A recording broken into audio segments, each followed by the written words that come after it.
LakePoint Youth, welcome back to another week of Youth Online. It's so good that you're here, and if you're watching online right now, make sure to say hi in the chat.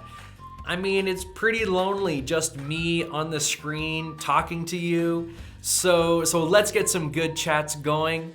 2 weeks ago, we were chatting about how Celia names her plants.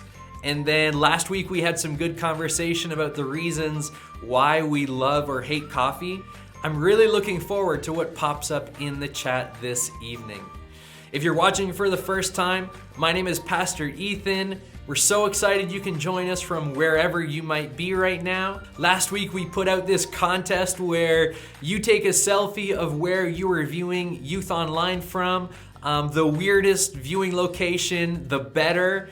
And some of them, if I can be honest, weren't that weird at all. They were actually pretty normal. But there were two that really stuck out to me as being incredibly weird. The first one was from our friend Abe Berg. And Abe was viewing in a very tiny closet. And I don't know if the wireless signal was better in the closet or what was happening there, but for sure a weird viewing location.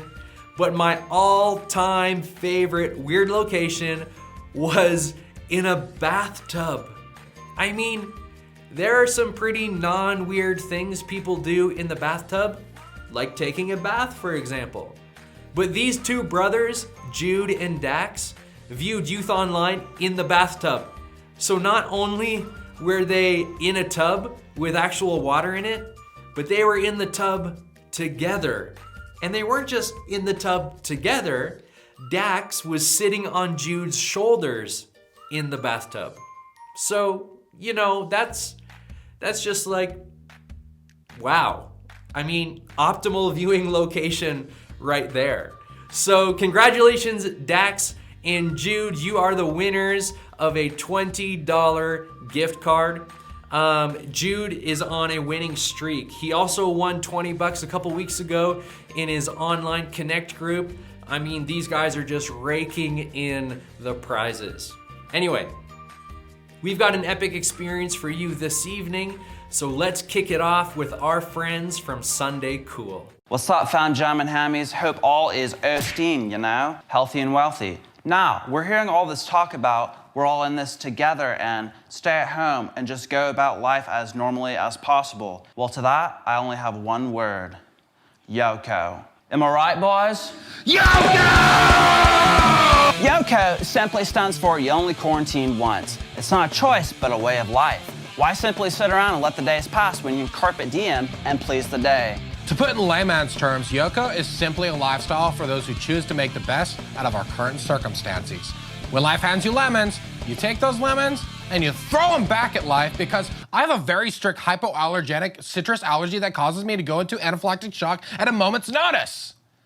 So I present to you YOKO in action. Let's go.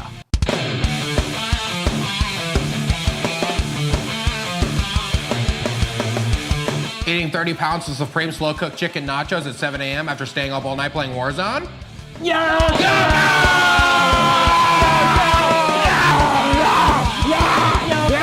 Missed your grandpa and not able to see him since this whole thing broke out? No worries. Make your homie into a grandpa. YOKO! YOKO! YOKO! YOKO! YOKO!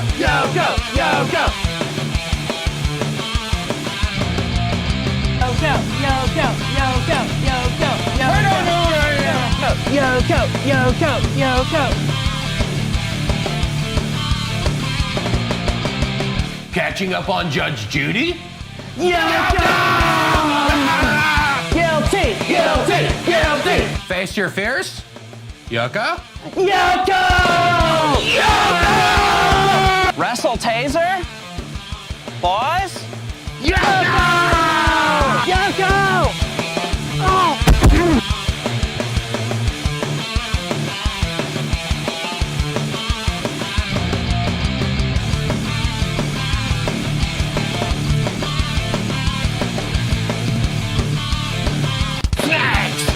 No, okay, dude, peanut allergy! No, guys, no, that.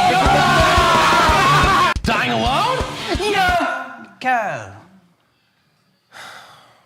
It's actually a real fear of mine.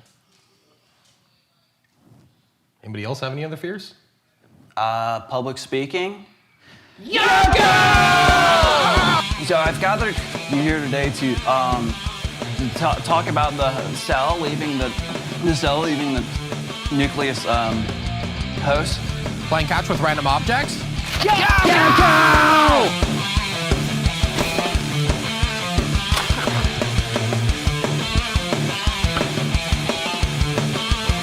Catch this. Wait, is that a crowbar? Yoko! Yoko! Yoko! Yoko! Yoko! Yoko! Yoko! Yoko!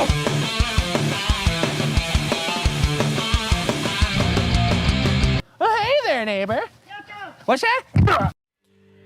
Yoko, everybody. All right, I'd love to hear how you are yokoing this week. So in a few seconds, there's gonna be some questions pop up on your screen. Let's talk about them in the side chat.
are so glad that you're joining us online, whether you're watching live right now or maybe you're watching later on this week.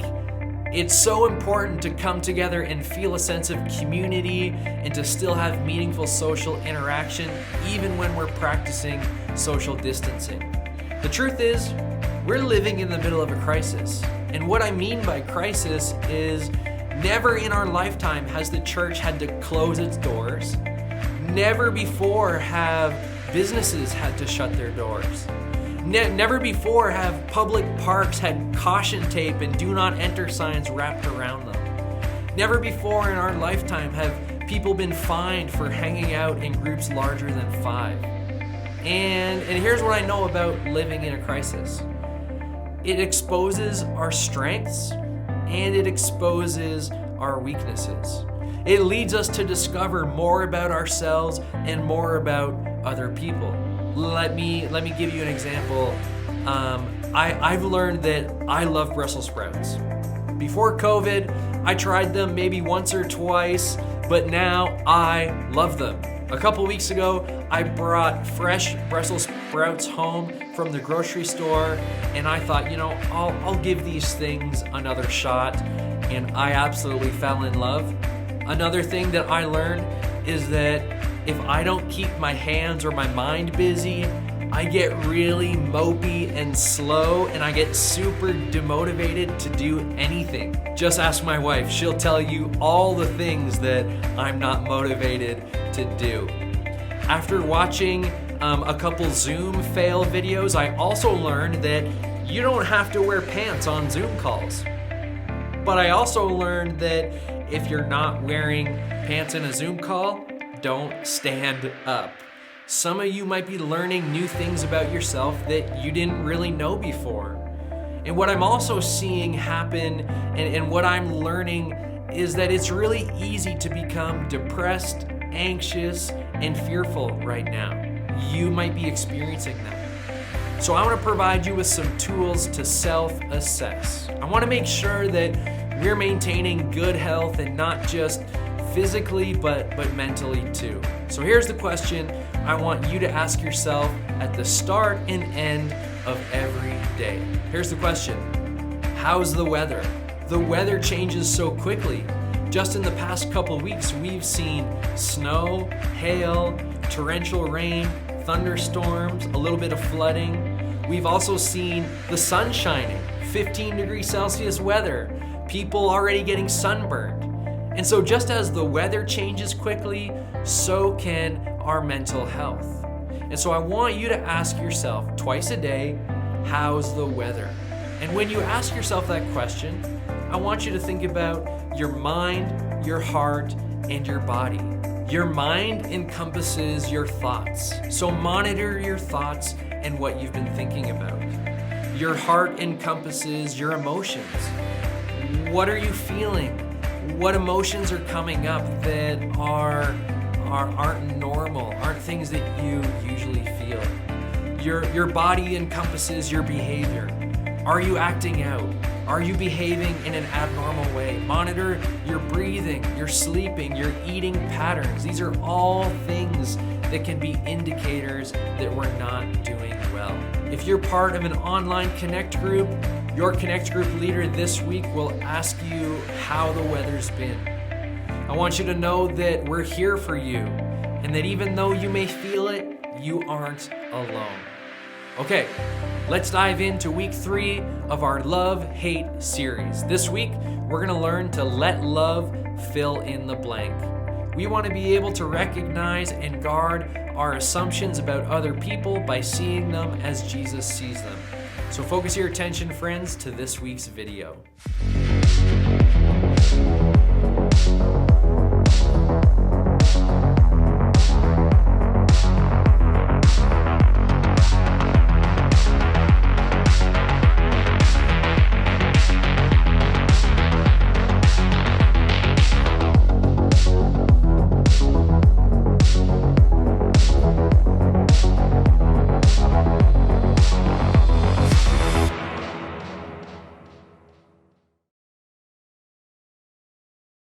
Have you ever noticed how brands you wear seem to say something about the type of person you are? Whether that's a good thing or not, I'm not sure, but when I was in high school, that was exactly how it worked. For me, Abercrombie meant you were a preppy person. Hollister, maybe you were just a little bit more laid back. And Under Armour meant you were a sporty person. I don't know a lot of sports, but I am assuming that's what it meant. Brands have always been something people use to express a little bit of who they are, or what they want people to think they are. They also tend to represent the group you are part of or you want to be a part of. For whatever reason, it seems like the brands we wear build the reputation we have. I'm not sure that clothes and accessories say everything about a person, but once you're rolling with a specific group and have a reputation, it can be hard to shake. But more than how the brands we wear contribute to what people think about us, our reputations are made out of all sorts of things and bring all kinds of assumptions about who we are. Just think about the various groups in your school and think about the assumptions that you have made about people who are part of them. Assumptions like, every rich kid is blank. All athletes are blank. The smart kids always blank. The cheerleaders are blank. The mathletes are blank. The kids who vape are blank. We often fill in the blanks about other people with our assumptions. Whether we know the person or not, it doesn't matter. We know their reputation, and to us, that says more than enough about them. And we may not know anything about this person other than the group that they are connected to. And yet, suddenly we feel like we know enough to make a snap judgment about them and write them off. So where do we get these assumptions from? Well, I think that they come from a lot of places, but 3 common ones stand out the most. First, experiences. We have experiences of what someone like them did or said to us, and we use those experiences to prejudge what this person is like. Second, limited perspective. If we know of something someone did or said that was wrong, we build an entire case about them being a bad person and take one thing that we don't like about them and make a judgment on everything about them. And third, insecurities. Sometimes our assumptions are formed from our own insecurities. The person that we're filling in the blank about has something that we want or wish we had. Maybe they have the starting position on the team, or the grade that we can't seem to achieve, or the house our family could never afford, and we just can't stand it. We automatically assume the worst about them because they remind us of how far we feel from being the best. Our personal experiences, limited perspective, and insecurities help shape the assumptions we make. They help fill in the blanks when we think about other people. And this can be a real problem if we really want to be known for love rather than hate. And if we're really honest with ourselves, filling in the blanks is sometimes another way to hate on people. Because often when we assume something based on our judgment, we don't fill the blank with something nice.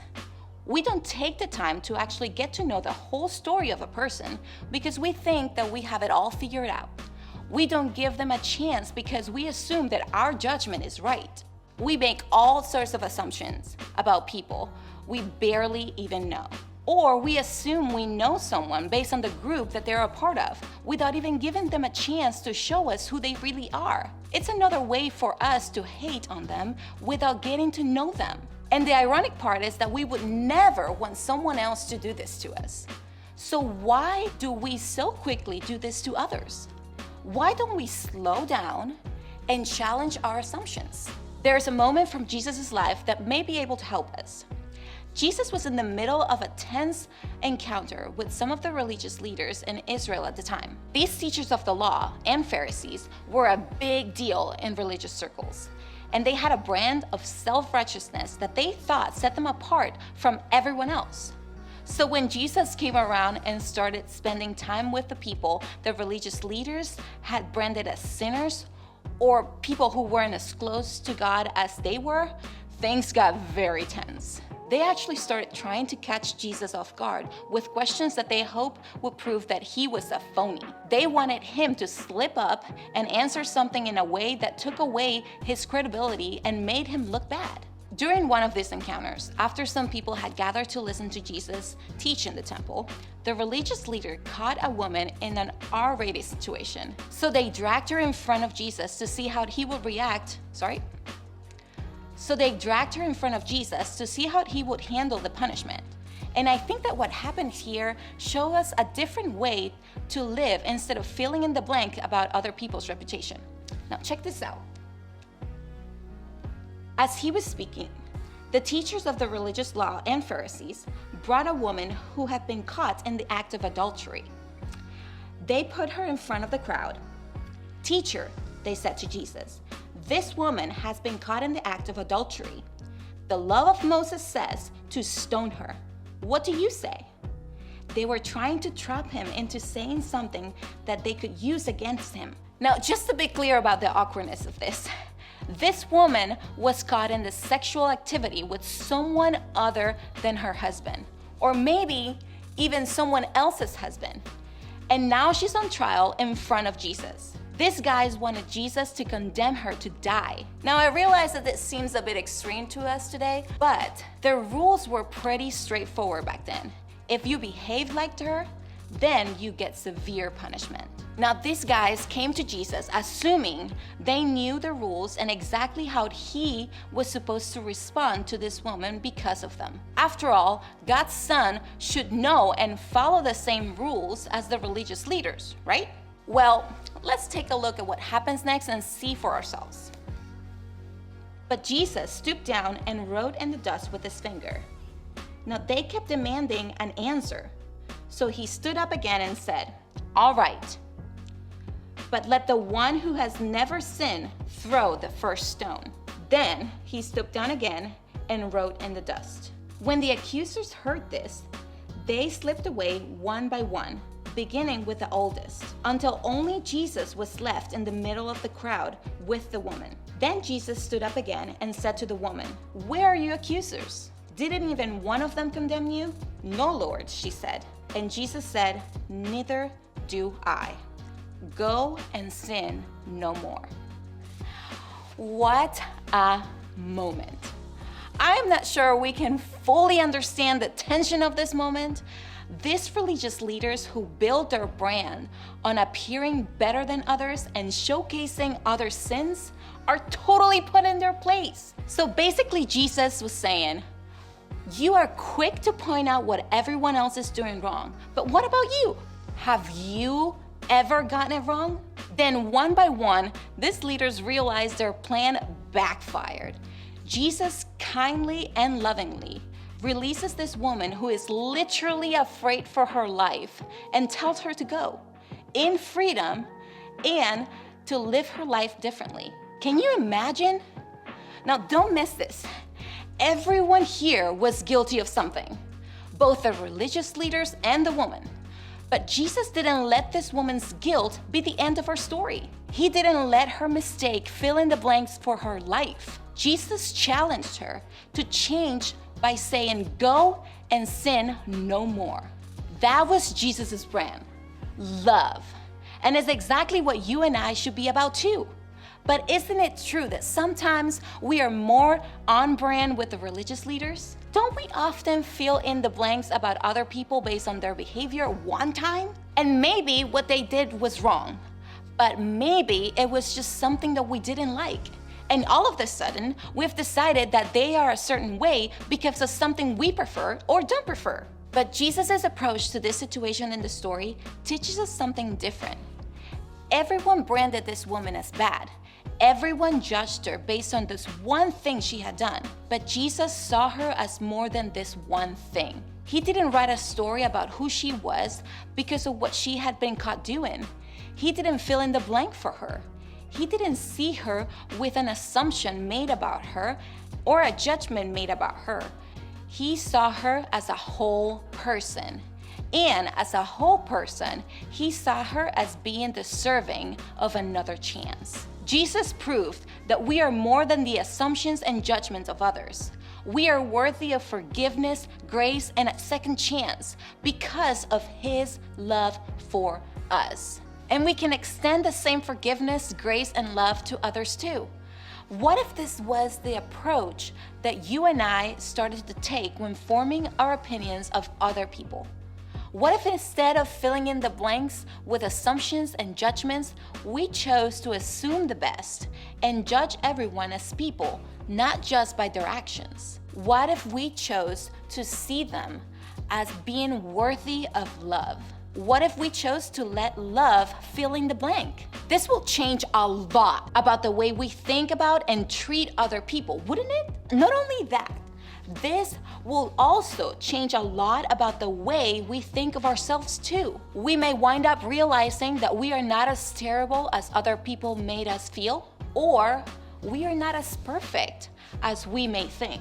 There is something both encouraging and humbling about Jesus' approach. It puts us all on the same level as people God loves and people Jesus died to forgive and set free, not just a sum total of all of our actions. In other words, when we're filling in the blanks with judgment or hate, we're only seeing part of a person, their actions, whatever they did that was wrong or something that we didn't like. But when we fill in the blanks with love, we are seeing others as humans, more than what they have or have not done. We are seeing them as individuals worthy of love, grace, and forgiveness. So when the opportunities for assumptions and judgments start flying at you, take these steps towards a new approach. Stop and think about how others have filled in the blanks about you. When you're in the process of filling in the blanks for someone else with something other than love, stop.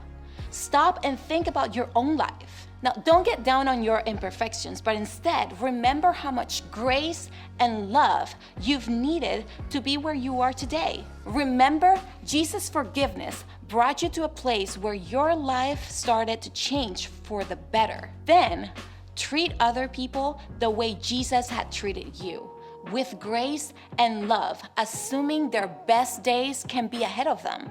Next, think about how you have wrongly filled in the blanks for someone else. Who is someone you think you know, but you really don't? Who have you filled in the blanks for in a negative way without even learning their whole story? What if instead of filling the blanks about him or her with assumptions, you fill in the blanks with what you do know? Then start to get in the habit of challenging your assumptions about others, because now you do know the way Jesus sees them, as someone deserving of love, grace, and kindness. What if you chose to fill in the blanks about them with Jesus' brand of compassion? What if you chose to let love fill in the blank? When we choose to follow Jesus' example and take these steps, we are choosing to let love fill in the blanks instead of our quick and shallow assumptions and judgments. Jesus' example shows us how to form healthy opinions of others by filling in the blanks about them with love, not hate, using grace and truth. Just imagine what would happen if this is how we spend our time forming opinions of those around us. Instead of assumptions, stereotypes, and preconceived notions based on one part of a person, every opinion we form about others will be all about how worth loving they are. In fact, even if you're new to church or still unsure about all this Christianity stuff, wouldn't you want to be around a brand of people who treated others this way? If this is really what Jesus is about, doesn't it cause you to be a little more interested in his brand? We can be people who let love fill in the blanks about others. When we do this, we will be people known for our love of others, just like Jesus was, just like Jesus intended his people to be. What if we chose to let love fill in the blank? When the opportunities for assumptions and judgments start coming at us, let's stop and think about our own brand and think about who we've built a bogus brand for. I love the application of this principle that when we choose to follow Jesus' example, we choose to let love fill in the blank instead of our quick or shallow assumptions and judgment. And so, as we heard in the video, we can be people who are known for our love of others, just like Jesus was, and just like Jesus intended for his people to be. We have to decide that we're going to let love fill in the blank about others. Well, friends, that concludes our time together. I really miss you guys, but I also really love that we can connect online every Sunday night and that you're connecting in your online connect groups throughout the week. So have a great rest of your week, and remember, Yoko, you can only quarantine once.